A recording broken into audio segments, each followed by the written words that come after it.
1-2 seat का नुकसान हो सकता है। ऐसे में जो न्यूज नेशन का सर्वे था कि 360-365 के आसपास एनडीए रहने वाली है, वहां गेन कैसे होगा? गेन होगा पूर्वोत्तर भारत से। अगर 5 सीटें के आसपास पश्चिम बंगाल में बढ़ जाती है, गेन होगा दक्षिण भारत से। मैं तेलंगाना में मौजूद था, तेलंगाना में पिछली बार बीजेपी के पास 4 सीटें थी। इस बार उम्मीद है कि कम से कम डबल जरूर हो जाएंगी, यानी 8 से लेकर 10 सीटें हो जाएंगी। और निश्चित तौर से अगर हैदराबाद की बात करें, 65% मुस्लिम आबादी है, अल्पसंख्यक आबादी है, तो उस सीट पर जरूर हो सकता है माधवीलता 1 लाख 1.5 लाख के आसपास, जो मेरा अपना आकलन है, उससे पिछड़ जाए। लेकिन बाकी तेलंगाना में फायदा होगा। कर्नाटक में बीजेपी को ज्यादा लॉस नहीं होगा। आंध्र प्रदेश में चंद्रबाबू नायडू के साथ गठबंधन से फायदा होगा। तमिलनाडु की बात करें, एआईडीएमके के साथ लास्ट मिनट तक भी कोशिश करते रहे, गठबंधन नहीं हो पाया, लेकिन वोट बैंक अच्छा खासा बीजेपी का बड़ा है, तो कम से कम 2 से 3 सीट वहां भी मिल सकती है। आपने केरल की बात की, शशि थरूर पीछे चल रहे हैं, केरल में बीजेपी का खाता खुल सकता है। तो निश्चित तौर से जो नुकसान हिंदी पट्टी में कुछ होता हुआ नजर आ रहा है, उसका फायदा बीजेपी दक्षिण भारत से और पूर्वी भारत से उठाने की कोशिश करेगी। और वही स्थिति ठीक है, मैं मोहित के पास जा रही हूँ। मोहित, हम पीछे नीचे पंजाब की टैली भी देख रहे हैं। 13 सीटों में से 12 सीटों के रुझान सामने आए हैं और 3 से 4 सीटों पर बीजेपी आगे चल रही है पंजाब में, जबकि 7 सीटों पर कांग्रेस पार्टी और 1 पर अभी आम आदमी पार्टी। तो ये अभी रुझान आपको क्या संदेश देते हुए आप क्या समझ रहे हैं इन रुझानों से?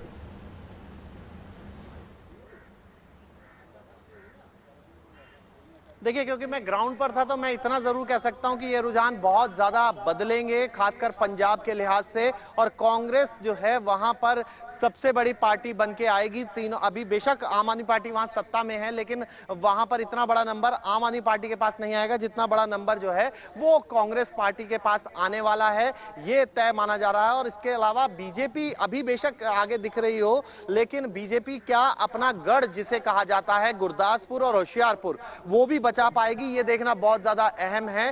क्योंकि अभी बहुत ज्यादा किसान आंदोलन के चलते विरोध का सामना जो है वो तमाम प्रत्याशियों को जो भाजपा के थे उनको झेलना पड़ा था। हालांकि कुछ नुकसान जो है वो पार्टी जिन्होंने बदली है उनको भी हो सकता है, क्योंकि जो लोग कांग्रेस से बीजेपी में आए हैं उन बीजेपी को ये लग रहा था कि शायद उनके दम पर बहुत ज्यादा बड़ा वोट बैंक जो है वो मिलेगा, लेकिन पंजाब में ये होता हुआ मुझे तो कम से कम नहीं दिखा। हालांकि जनता ने क्या तय किया है ये तो पता लगेगा, लेकिन इतना तय है कि कांग्रेस वहां पर सबसे बड़ा नंबर लेके आने वाली है।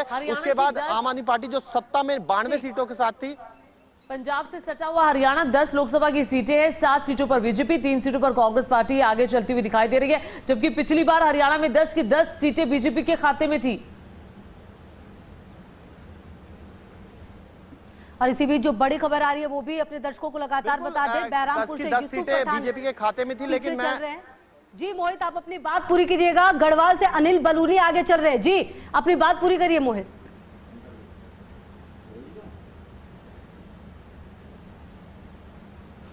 तरीके से पिछली बार बड़ा नंबर जो है वो बीजेपी को मिला था, 10 में से 10 सीटें हरियाणा में मिली थी। इस बार वो नहीं होने जा रहा। हालांकि BJP lead from the front वाली स्थिति में तो जरूर रहेगी, वहां पर बहुत बड़ा नंबर जो एक तरीके से कहें तो वहां पर बीजेपी को ही मिलने वाला है हरियाणा में भी। लेकिन बावजूद उसके बीजेपी को हरियाणा में नुकसान होगा और ये डेंट जो है कांग्रेस और आम आदमी पार्टी मिलकर करते हुए नजर आ रहे हैं। जी कैसरगंज सीट से करण भूषण आगे चल रहे हैं। यूपी के बहरामपुर से यूसुफ पठान पीछे हो गए हैं। मतलब यूसुफ पठान का पीछे होना, अधीर रंजन चौधरी का आगे होना। अधीर रंजन चौधरी आगे हो गए हैं, यूसुफ पठान पीछे हो गए हैं।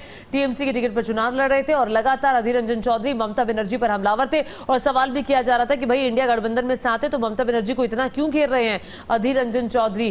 तो अधीर रंजन चौधरी की तरफ से कहा भी गया कि ममता बनर्जी इंडिया गठबंधन नहीं, बीजेपी के पास चली जाएंगी। तो तमाम तरह के बयान भी उन्होंने दिए हैं। लेकिन अब बहरामपुर की सीट जो अधीर रंजन चौधरी की सीट है वहां से यूसुफ पठान अब पीछे हो गए। ज्योति यूपी में 35 सीटों पर आगे चल रही है, झारखंड में 10 सीटों पर। अच्छा राहुल, देखिए जो तमाम आंकड़े हैं वो इस तरफ इशारा कर रहे हैं कि कहीं ना कहीं जो दावे किए गए हैं उस तरफ बढ़ती हुई जो एनडीए और बीजेपी है। लेकिन सवाल यह है कि क्या सिर्फ सीटों का जीतना और साथ ही साथ क्या कितना परसेंटेज किस पार्टी को वोट का मिलेगा जनता की, यह भी काफी कुछ डिपेंड करेगा और ये चुनाव बताने वाला है।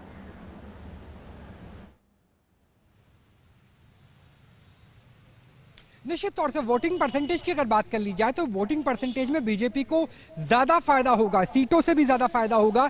ये इस तरीके से क्योंकि सिर्फ 2 राज्यों को छोड़ दीजिए, पंजाब में और बड़े राज्यों में पश्चिम बंगाल को छोड़ दीजिए, बाकी तमाम भारत में इंडिया अलायंस साथ में लड़ रहा है। ऐसे में बीजेपी को वोटिंग परसेंटेज का फायदा होगा, उत्तर भारत में भी, दक्षिण भारत में भी। तमिलनाडु में जहां बीजेपी का परसेंटेज 3 या 4% के आसपास था 2019 में, इस बार 12 से लेकर 14% के आसपास बढ़ सकता है। केरल में बीजेपी का परसेंटेज बढ़ सकता है क्योंकि बीजेपी बहुत ज्यादा अलायंस नहीं कर रही। अगर चंद्रबाबू नायडू यानी आप आंध्र प्रदेश को छोड़ दीजिए तो दक्षिण में कोई बहुत बड़ा अलायंस नहीं, छोटे दलों के साथ है, उसका बीजेपी को फायदा होगा। उत्तर भारत में भी छोटे दलों के साथ है, जैसे अगर आरएलडी की बात करें, छोटे दलों की बात करें, अनुप्रिया पटेल की पार्टी की बात करें, अपना दल की बात करें, तो छोटी छोटी 2 से 4 सीटों पर है। तो बीजेपी को वोटिंग परसेंटेज का फायदा होगा, लेकिन जो सीट्स है, आने वाला आधा घंटा सबसे महत्वपूर्ण रहेगा कि सीट्स में कितना कन्वर्ट हो पाते हैं। हरियाणा का आपने जिक्र किया, मनोहर लाल खट्टर को बदला जाना, निश्चित तौर पर बीजेपी का आला कमान भी जानता था कि हरियाणा में स्थिति बहुत ज्यादा बेहतर नहीं है। हरियाणा में दोनों पार्टियां साथ में चुनाव लड़ रही है, हालांकि दोनों पार्टियों के कार्यकर्ताओं में इस बात का भी रोष होगा कि हम दिल्ली और हरियाणा में साथ है, पंजाब में एक दूसरे के खिलाफ लड़ रहे हैं। लेकिन निश्चित तौर से जो रोहतक वाली बेल्ट है, जो हुड्डा का गढ़ बताया जाता है, दीपेंद्र हुड्डा वहां से चुनाव लड़ रहे हैं, वो पूरा इलाका और उसके साथ साथ जो पंजाब से लगे हुए जिले हैं वहां बीजेपी को लॉस होगा। जो क्षेत्रीय दल है, कांग्रेस है, वहां डेंट करने की कोशिश राजस्थान में भी करेंगे, लेकिन सवाल यही है कि जो डेंट बिहार में, राजस्थान में, हरियाणा में होगा, उसकी भरपाई कितने राज्यों से होगी। इसलिए बीजेपी के लिए इस बार दक्षिण भारत के राज्य भी उतने ही महत्वपूर्ण है जितनी 2019 और 14 में हिंदी पट्टी हुआ करती थी। ताकत भी बीजेपी ने झोंकी। प्रधानमंत्री के बार बार जो विजिट्स वहां पर हो रहे थे, उसने साफ बता दिया था, अमित शाह बार बार वहां विजिट कर रहे थे।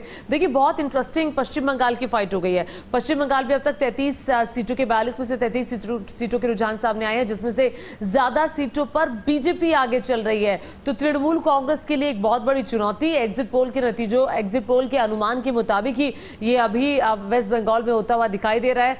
हिंसा का एक लंबा दौर, और आज भी हिंसा की छुटपुट घटना सामने आई है, और नतीजों के बाद एक हिंसा की हिस्ट्री भी वहां पर रही है। तो ये बड़ी बात है, ये बहुत इंटरेस्टिंग हो गया वेस्ट बंगाल का मुकाबला। बिल्कुल, और देखिए लगातार जो तमाम अपडेट आ रहे हैं वो भी अपने दर्शकों को हम बता रहे हैं। गढ़वाल से देखिए अनिल बनूली आगे चल रहे हैं। मध्य प्रदेश की 28 सीटों पर बीजेपी आगे चल रही है। सरकार भी इस बार मध्य प्रदेश में बनाई है और अब यहाँ की जो सीट है 28 उस पर आगे चल रही है। जम्मू कश्मीर के उधमपुर से भी आगे चलते हुए, और देखिए प्रतापगढ़ से बीजेपी के संगम लाल गुप्ता आगे चल रहे हैं। तो एक एक सीट जो है उसकी अब जानकारी सामने आ रही है। 295 होता हुआ रुझानों में एनडीए। अब देखिए, तेलंगाना में इस बार चुनाव हुए और रेड्डी साहब मुख्यमंत्री बने, लेकिन वहां पर अब कुछ ही महीनों बाद ये जो लोकसभा के चुनाव हैं उसमें बीजेपी गेन करती हुई दिखाई दे रही है। कांग्रेस पार्टी अपनी उस जीत को, विधानसभा की जीत को यहां पर नहीं भुना पाई, तो इसका मतलब वहां की जनता सीधे तौर पर समझ रही है विधानसभा का, लोकसभा का चुनाव ये बिल्कुल अलग है। और यहाँ पर 12 सीटों पर बीजेपी आगे चल रही है तेलंगाना में। बिल्कुल, और सिर्फ अगर आप बीजेपी के आंकड़े देखें रुझानों में तो 273 के करीब पहुंचता हुआ, 295। और पवन सिंह आगे चल रहे। देखिए ये पवन सिंह काफी दिलचस्प है। काराकाट की सीट ये पवन सिंह की, ये आगे चल रहे हैं। और पवन सिंह पर ही हम बातचीत करेंगे ज्योति आगे, क्योंकि देखिए पवन सिंह काफी दिलचस्प रहे हैं।